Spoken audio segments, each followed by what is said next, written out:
இரண்டாவது வார்த்தைக்கு நேராய் கடந்து போகலாம். வாசிங்க பார்க்கலாம். ஆதியாகம புஸ்தகம் 3வது அதிகாரம் 11வது வசனம். அப்பொழுது அவர், நீ நிர்வாணி என்று உனக்கு அறிவித்தவன் யார்? புசிக்க வேண்டாம் என்று நான் உனக்கு விலக்கின விருட்சத்தின் கனியை புசித்தாயோ என்றார். சரி, மீண்டும் ஒரு விஷயம் எல்லாரும் சேர்ந்து வாசிங்க பார்க்கலாம். அப்பொழுது அவர், நீ நிர்வாணி என்று உனக்கு அறிவித்தவன் யார்? புசிக்க வேண்டாம் என்று நான் உனக்கு விலக்கின விருட்சத்தின் கனியை புசித்தாயோ என்றார். இப்ப ஆண்டவர் தோட்டத்துல மனுக்குலத்தை பார்த்து கேட்கிறார், நீ நிர்வாணின்னு உனக்கு சொன்னது யாரு? நான் புசிக்க வேணான்னு சொன்ன கனியை நீ புசிச்சியா அப்படின்னு கேட்டார். இது ஆதியில. சரியா? சரி, சிலுவையில என்ன பேசினார்? 2வது வாக்கியம், அதையும் பார்த்துடலாம். சரியா? லூக்கா எழுதின சுவிசேஷம் 23வது அதிகாரம் 43வது வசனம். லூக்கா எழுதின சுவிசேஷம் 23வது அதிகாரம் 43வது வசனம்.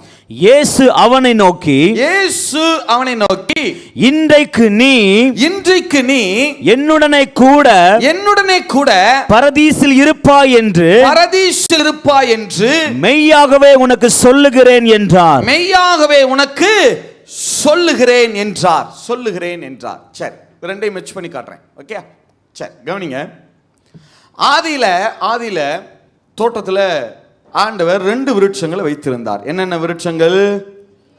ஜீவ விருட்சம், அப்புறம் நன்மை தீமை அறியத்தக்க விருட்சம். 2 விருட்சத்தை வச்சிருந்தார். முதல்ல வேதம் என்ன சொல்லுதுன்னா, அது ஜீவ விருட்சத்தை தான் முதல்ல வச்சாராம். அப்புறம் தான் என்ன விருட்சம்?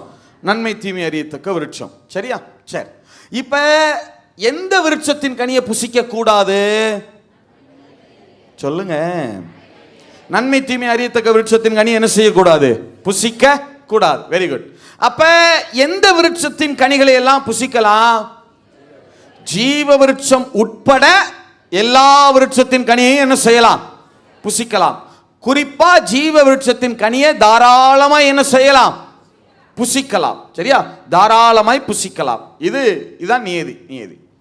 இப்ப 2 பேரும் சேர்ந்து என்ன பண்றாங்கன்னா, தோட்டத்தை சுத்தி வர்றாங்க. ஆதாமும் ஏவாளும் ஆப்பிளை பருங்குறாங்க, செர்ரி பழத்தை பருங்குறாங்க, அந்த கனி ஆரஞ்சை பருங்குறாங்க. எல்லாத்தையும் பறிச்சு புசிச்சாங்களே. 2 பேரும் ஜீவ விருட்சத்தின் பக்கம் என்னவே செய்யல. ஜீவ விருட்சத்தின் கனியை புசிக்கிறதுக்கு பெர்மிஷன் உண்டா இல்லையா? உண்டு. கொடுத்து வச்சிருந்தார். நன்மை தீமை அறியத்தக்க விருட்சத்தின் கனியை மட்டும்தான் புசிக்காதன்னு சொன்னார். வேற எல்லாத்தையும் என்ன செய்யலாம்? புசிக்கலாம் தான் சொல்லியிருந்தார். அன்னைக்கே ஜீவ விருட்சத்தின் கனியை புசிச்சிருந்தா இவ்வளவு பிரச்சனை இருந்திருக்குமா? யோசிச்சு பாருங்க. ஜெயங்கொள்ளு வெளிப்படுத்தின விசேஷத்துல ஜீவ விருட்சத்தை குறித்து சொல்லப்படுகிறது இல்லையா? ஜெயங்கொள்ளுகிறவன் அவனோ அவனுக்கு என்ன விருட்சத்தின் கனியை புசிக்க கொடுப்பாரா? ஜீவ விருட்சத்தின் கனியை. இப்ப நம்மளை எல்லாம் பரலோகத்துக்கு கூட்டிட்டு போய் என்ன விருட்சத்தின் கனியை தான் கொடுக்க போறாரு? ஜீவ விருட்சத்தின் கனியை தானே கொடுக்க போறாரு. இதை தோட்டத்திலே கொடுத்திருந்தார்ல, அங்கவே புசிச்சிருந்தா இவ்வளவு பிரச்சனை வந்திருக்காதுல. என்னங்க, சாப்பிடத்தானங்க சொன்னாரு. என்னதான் அது என்ன பெரிய கஷ்டமா? சாப்பிடத்தானே சொன்னாரு. அப்ப அதை என்ன செய்யல இவங்க 2 பேரும்? அதனாலதான் செய்ய வேண்டியதை செய்யாவிட்டால் செய்ய தகாததை செய்ய ஆரம்பித்து விடுவோம். எப்படி? செய்ய வேண்டியதை செய்யலைனா ஆட்டோமேட்டிக்கா நம்ம எந்த இடத்துக்கு போயிடுவோம்? செய்ய தகாததை செய்ய ஆரம்பித்து விடுவோம். ஜெபிக்க வேண்டும், வேதம் வாசிக்கணும், கர்த்தரோடு இருக்கணும், கர்த்தருடைய ஆராதனைகளில் பங்கெடுத்துக் கொள்ளணும், தேவனுக்கு உண்மை உள்ளவர்களா இருக்கணும். நாம் என்ன செய்ய வேண்டுமோ அதை செய்ய வேண்டும். செய்யலைனா செய்ய வேண்டியதை செய்ய தவறினால் செய்யக்கூடாததை என்ன செய்ய ஆரம்பிச்சிருவோம்? இந்த 2க்கு நடுவுலலாம் எதுவும் கிடையாது. மீடியமாலாம் என்ன இல்லை, எதுவும் கிடையாது. அப்ப 2 பேருக்கும் அன்னைக்கே கொடுத்து வச்சிருந்தார், நீ ஜீவ விருட்சத்தின் கனியை புசிச்சுக்கப்பா அப்படின்னு சொல்லி. ஆனா இவங்க 2 பேரும் என்ன செய்யல? புசிக்கல. அதை புசிக்காம எதை போய் புசிச்சுட்டாங்க சொல்லுங்க? நன்மை தீமை அறியத்தக்க விருட்சத்தின் கனியை போய் என்ன செஞ்சிட்டாங்க? புசிச்சிட்டாங்க. புசிச்சதுனால அந்த தோட்டத்தினுடைய நிறைவாழ்வை அவர்கள் இழந்து விட்டார்கள். என்ன வாழ்வை இழந்தாங்க? இப்ப புசிச்சதுனால தான் ஆண்டவர் என்ன பண்ணி விட்டார்? அவர்களை தோட்டத்தை விட்டு, நன்மை தீமை அறியத்தக்க விருட்சத்தின் கனியை புசிச்சதுனால என்ன பண்ணி விட்டுட்டாரு? தோட்டத்தை விட்டா என்ன செஞ்சு விட்டாராம்? துரத்தி விட்டாராம். என்ன பண்ணி விட்டாராம்? துரத்தி விட்டாராம் இல்லையா? இவங்க இப்ப நன்மை தீமை அறியத்தக்க விருட்சத்தின் கனியை புசிச்சதுனால எவ்வளவு ஒரு வாழ்க்கை பாருங்க, நிறை வாழ்வு, ஒரு சமாதானம் உள்ள வாழ்வு. தோட்டத்தில் பாருங்க, யோசிச்சு பாருங்க, தேவனுக்கு இருக்கிற அதே அதிகாரம் ஆதாமுக்கு இருந்துச்சுங்க. தேவன் எப்படி எல்லாம் சொன்னா நடக்குமோ அதே ஜீவன் ஆதாமுக்குள்ள இருந்தது. ஆதாம் என்ன சொன்னாலும் அங்க நடக்கும். எல்லா மிருக ஜீவன்களுக்கும் யார் தான் பேரே வச்சது? ஆதாம் பேர் வச்சார். அன்னைக்கு அவர் வச்சது இன்னைக்கு வரைக்கும் என்ன செய்யுது? அப்படியே இருக்கான். தமிழ்ல சிங்கத்தை அரின்னு சொல்லுவாங்க தெரியுமா? சிங்கத்தை என்னன்னு சொல்லுவாங்க? அரி. ஹீப்ருலையும் அரி தான். ஹீப்ருலையும் சிங்கத்தை என்னதான் சொல்லுவாங்க? அரின்னு தான் சொல்லுவாங்க. அரியேல் அப்படின்னா அந்த காட் ஆஃப் லைன் அப்படின்னு அர்த்தம். அரியேல் அப்படின்னு சொல்லுவாங்க எருசலேமை. அரி அப்படின்னா சிங்கம்னு அர்த்தம். அப்ப ஹீப்ருல அவர் அன்னைக்கு அரின்னு வச்சது இன்னைக்கு வரைக்கும் தமிழ்ல என்னதான் இருக்கிறது? அரி. லைன்ஸ் கிளப் என்னன்னு சொல்றாங்க? என்ன சங்கம் சொல்றாங்க? அரிமா சங்கம் சொல்றாங்களா? சைமா சங்கம் சொல்றாங்களா? பல வார்த்தைகள், பல வார்த்தைகள். நம்ம நைட்டை தமிழ்ல என்னன்னு சொல்றோம்? நைட்டை இரவு தானே. அது ஹீப்ருலையும் இரவு தான். தெரியுமா உங்களுக்கு? இரவு அப்படிங்கிறது தமிழ் வார்த்தை கிடையாது, ஒரிஜினல் ஹீப்ரு வேர்டு அது. இரவுனா சாயங்காலம் ஆன பிறகு வருகிற காலம் அப்படின்னு அர்த்தம். அதாவது சூரியன் மறைஞ்ச பிறகு வருகிற நேரம் தான் இரவு. இரவு அப்படின்னா சாயங்காலம் ஆயிடுச்சு, ஈவினிங் ஆயிடுச்சு அப்படின்னு அர்த்தம். அப்படின்னு அர்த்தம். அப்ப எல்லா வார்த்தைகளும் எங்க இருந்து தான் வந்திருக்கிறது? சரி, அதை நான் விஷயத்துக்கு வரேன். அப்ப ஆதாம் வச்ச பேர் தான் இன்னைக்கு வரைக்கும் இருக்கு. அவ்வளவு அதிகாரத்தை ஒரு நிறை வாழ்வுல தேவன் வச்சிருந்தார். இப்ப புசிக்க தகாதத இவர்கள் புசித்ததுனால அந்த நிறைவான வாழ்க்கைய, சமாதான வாழ்க்கைய, அந்த தோட்டத்து வாழ்க்கைய, நான் சொல்ற ஒவ்வொரு வார்த்தையும் முக்கியம். சமாதான வாழ்க்கைன்னு எடுத்துக்கிட்டாலும் சரி, அல்லது பொது மொழிபெயர்ப்புல ரொம்ப நல்லா இருக்கும் நிறைவாழ்வு. என்ன வாழ்வா? எதுலையுமே குறைவு கிடையாது. எல்லாமே எப்படிப்பட்ட வாழ்க்கையா இருக்கிறதா? நிறைவான. சந்தோஷமும் எப்படித்தான் இருக்கு? நிறைவா. ஆசீர்வாதமும் எப்படித்தான் இருக்கு? நிறைவா.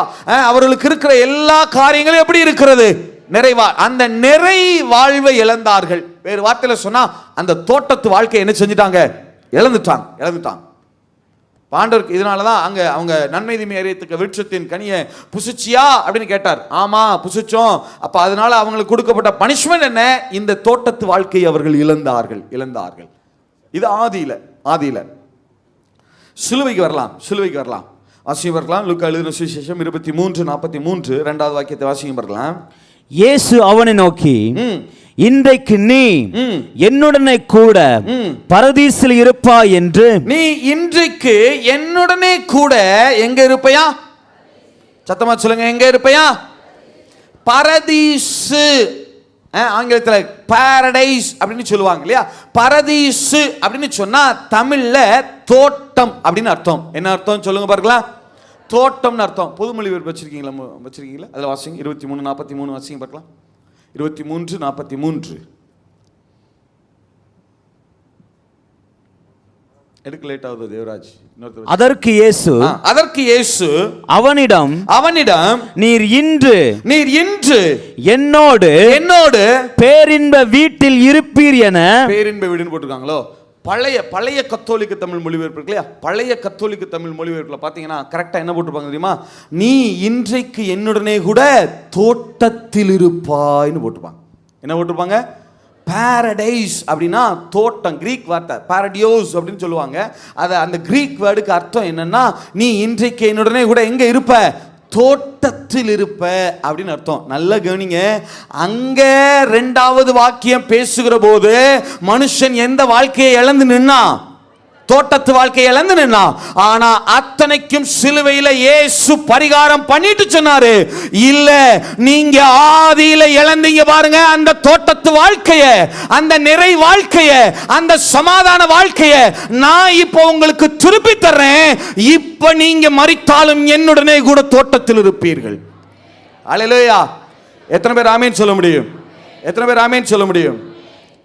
அதாவது பரதீசு எங்க இருக்கு அப்படின்னு சொன்னா, பரலோகத்தினுடைய என்ட்ரன்ஸ் தான் பரதீசுன்னு சொல்கிறாங்க. அதாவது பரலோகம் என்பது வேறு. இப்போ உங்களுக்கு புரிய முடியாது சொல்கிறேனே, நீங்கள் லண்டனில் எலிசபெத் மகாராணியுடைய அவங்களுடைய அந்த அரண்மனை இருக்கு இல்லையா, அந்த அரண்மனை இருக்கு இல்லையா, அங்கே போனீங்கன்னு சொன்னால் அந்த அரண்மனைக்கு உள்ளே போகிறதுக்கு முன்னாடி அந்த வாசல் இருக்குது பாருங்கள், அந்த போர்டிகோ வாசல் இருக்குது பாருங்கள், அதை வந்து ரொம்ப தோட்டம் போலவே அப்படியே பராமரிச்சிருக்கிறாங்களாம், தோட்டம் போலவே. அதுக்கும் பாரடைஸ்ன்னு தான் பேர் வச்சிருக்கிறாங்க. அந்த அந்த இடத்துக்கு பேரே பாரடைஸ் தான் வச்சிருக்கிறாங்க. அந்த தோட்டம் அவ்வளவு அழகாய் அலங்கரிக்கப்பட்டிருக்குமா. இப்போ ராஜாவையும் ராணியையும் யாராவது பார்க்கணும்னு சொன்னால் நேராக இந்த தோட்டத்தில் போய் என்ன செய்வாங்க, கொஞ்சம் நேரம் இளைப்பாருவாங்க, காத்திருப்பாங்க, இளைப்பாருவாங்க. நல்லா ரொம்ப அருமையாக வைக்கப்பட்டிருக்கும். அதை பார்க்குறவங்க என்ன சொல்லுவாங்கன்னா, மனிதர்கள் உண்டாக்கின பாரடைஸே இப்படி இருந்தால் தேவன் வைத்திருக்கிற பாரடைஸ் எந்த அளவுக்கு இருக்கும். அதை பார்க்குறவங்க எல்லாரும் சொல்லுவாங்களாம் அவ்வளவு அலங்காரமா பூக்களோடு எல்லாம் இயற்கையா நேச்சுரலா அந்த அளவுக்கு அதை வடிவமைத்திருக்கிறாங்களாம். அப்ப அங்க போய் இளைப்பாருவாங்க. பிறகு அவங்க ராஜாவும் ராணி கூப்பிட்ட பிறகுதான் உள்ள என்ன செய்ய முடியும், போக முடியும். இதே தான் பரலோகத்தில்னு சொல்றாங்க. பரலோகத்தின் மாதிரியில தான் அப்படி செஞ்சிருக்காங்க.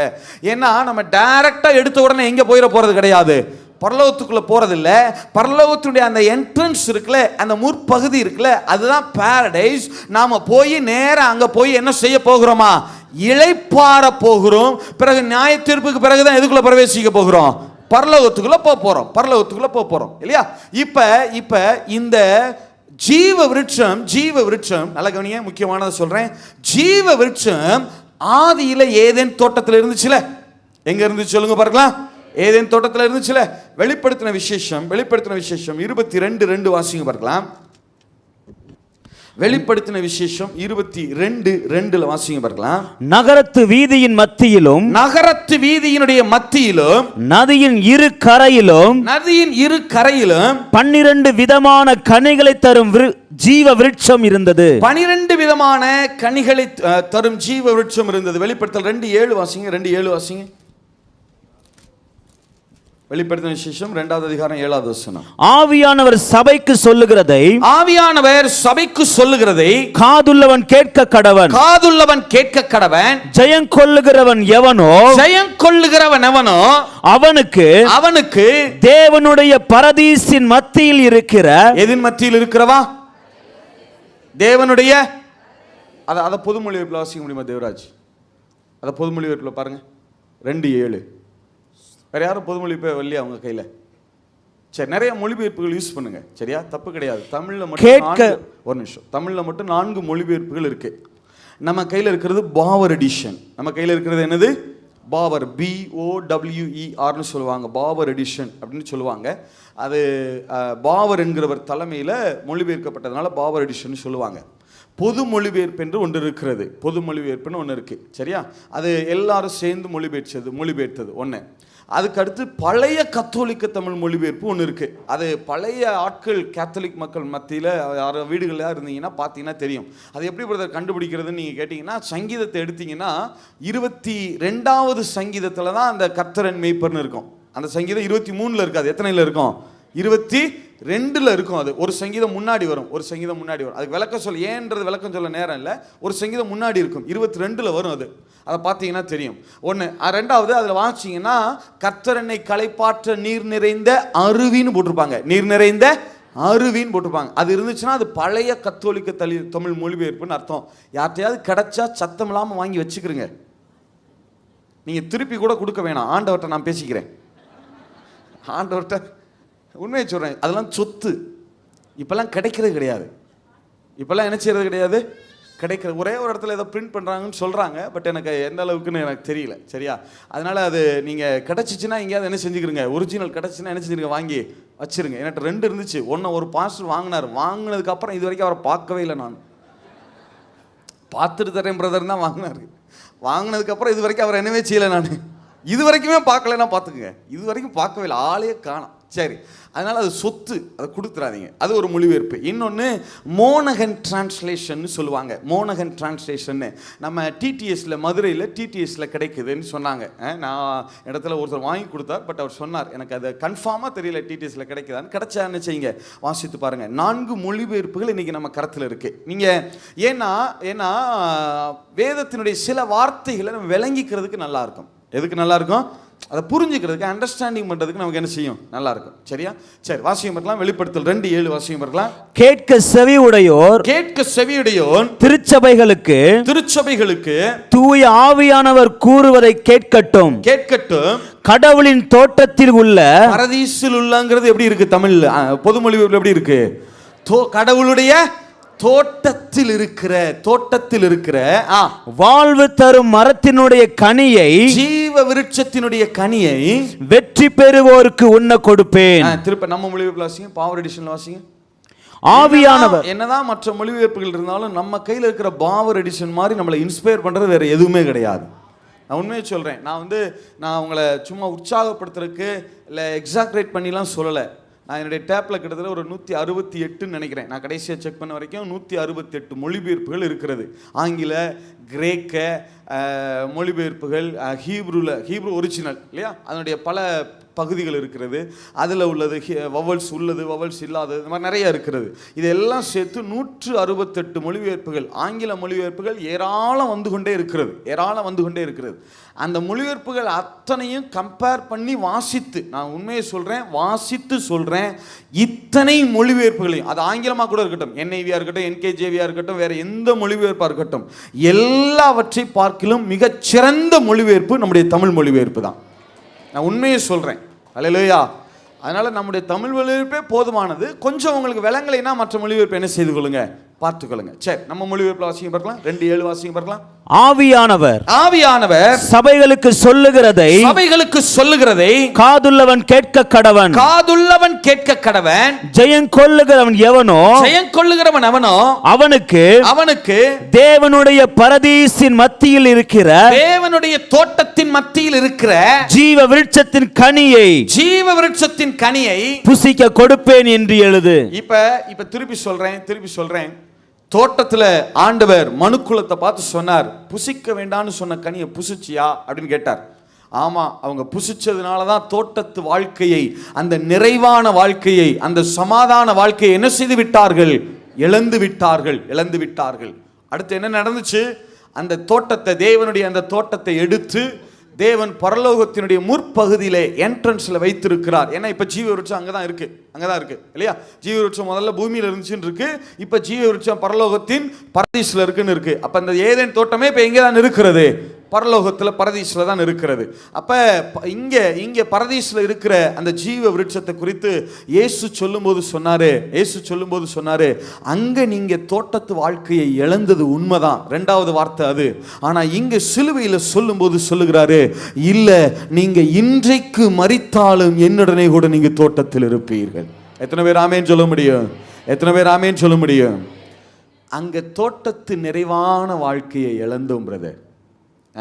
தோட்டத்து நிறைவான வாழ்க்கை என்ன செஞ்சோம், இழந்தோம் இல்லையா. தோட்டத்துல இருந்து துரத்தி விட்டார் ஆண்டவர். ஏன்னா பாவத்தோட, நல்லா யோசிச்சு பாருங்க, பாவத்தோட இவன் பாவம் செஞ்சிட்டான், பாவத்தோட போய் அந்த ஜீவ விருட்சத்தின் கனியை புசிச்சிட்டான்னு வச்சுக்கிறங்க, இவன் என்றென்றைக்கும் உயிரோடு இல்லாம என்ன செஞ்சிருவான், என்றென்றைக்கும் மரிக்காம என்ன செஞ்சிருவான், உயிரோடையே வாழ ஆரம்பிச்சிருவான். 3:22 வாசிங்க. அது 3:22. பின்பு தேவனாகிய கர்த்தர், இதோ மனுஷன் நன்மை தீமை அறியத்தக்கவனாய்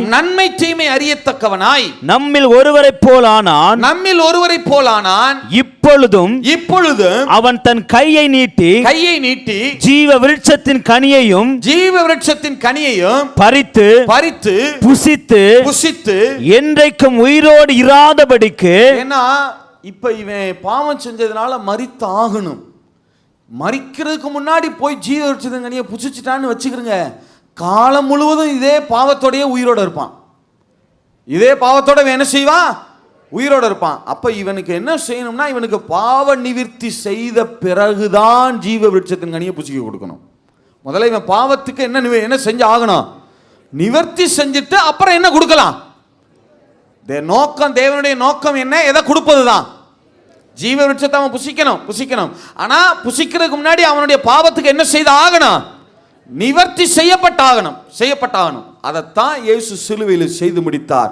பாவத்துக்கு நிவிர்த்தி செஞ்ச பிறகு சொன்னார், நீங்க தோட்டத்தில் ஜீவ விருட்சத்தின் கனியை புசிக்க முடியாமலே போயிற்று, கவலைப்படாதீங்க, இப்ப நான் உங்கள் பாவத்துக்காக சிலுவையில் நிவிர்த்தி செஞ்சிட்டேன், இன்னைக்கு நீங்க மரித்தாலும் என்னுடனே கூட தோட்டத்தில் இருப்பீங்க, உங்களுக்கு ஜீவ விருட்சத்தின் கனியை புசிக்க கொடுப்பேன்.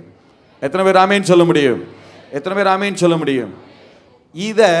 இத தெளிவா ஏசாயா 53வது அதிகாரத்தில் எழுதியிருக்கிறார்.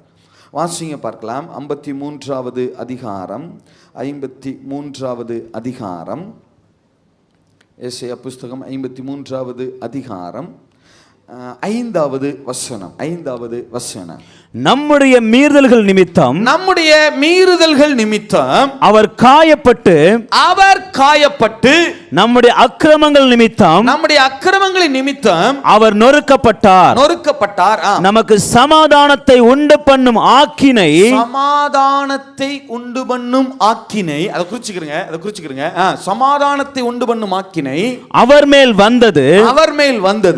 அவருடைய தழும்புகளால் குணமாகிறோம். பொது மொழிபெயர்ப்பு பார்க்கலாம். அவரோ நம் குற்றங்களுக்காக காயமடைந்தார், நம் தீச்செயல்களுக்காக நொறுக்கப்பட்டார், நமக்கு நிறைவாழ்வை அளிக்க. என்ன வாழ்வையா? தோட்டத்தில் என்ன வாழ்க்கையை இழந்தோம்? நிறைவாழ்வை இழந்தோமா? சொல்லுங்க, இழந்தோமா இழக்கலையா? அந்த இழந்த அந்த நிறைவாழ்வை அளிக்க அவர் தண்டிக்கப்பட்டார், அவர் சிலுவையிலே தண்டிக்கப்பட்டாரா? எத்தனை பேர் ஆமேன் சொல்ல முடியும்? நாம ஆதியில தோட்டத்தில் இழந்த அந்த நிறைவாழ்வை நமக்கு திருப்ப கொடுப்பதற்காகத்தான் அவர் தண்டிக்கப்பட்டார். தண்டிக்கப்படும் போது சொன்னார், இப்ப நான் தண்டிக்கப்பட்டுட்டேன், நீங்க தோட்டத்தில் இழந்த அந்த ஜீவ விருட்சத்தின் கனியை நான் உங்களுக்கு தரப்போகிறேன், இன்னைக்கு நீங்க மரித்தாலும் என்னுடனே கூட தோட்டத்தில் இருப்பீர்கள். எத்தனை பேர் ஆமேன் சொல்ல முடியும்? சிலுவையில நமக்கு நிறைவாழ்வு மீண்டும் கொடுக்கப்பட போகிறது. அப்படி ஒரே வாக்கியம் தான் பாருங்க, அதான் ஏசாயாங்கிறது. ஒரே சென்டென்ஸ்ல எவ்வளவு பெரிய சீக்ரெட் எல்லாம் எழுதி வச்சுட்டு போயிட்டார் பாருங்க மனுஷன். ஒரே சென்டென்ஸ் தான், ஒரே வாக்கியம் தான். சரி, நிறைவாழ்வை திருப்பி கொடுப்பேன்னு சொல்லி ஏசாயா இதே அதிகாரத்தில் என்ன செய்து வைத்தார்? எழுதி வைத்திருக்கிறார். சரி,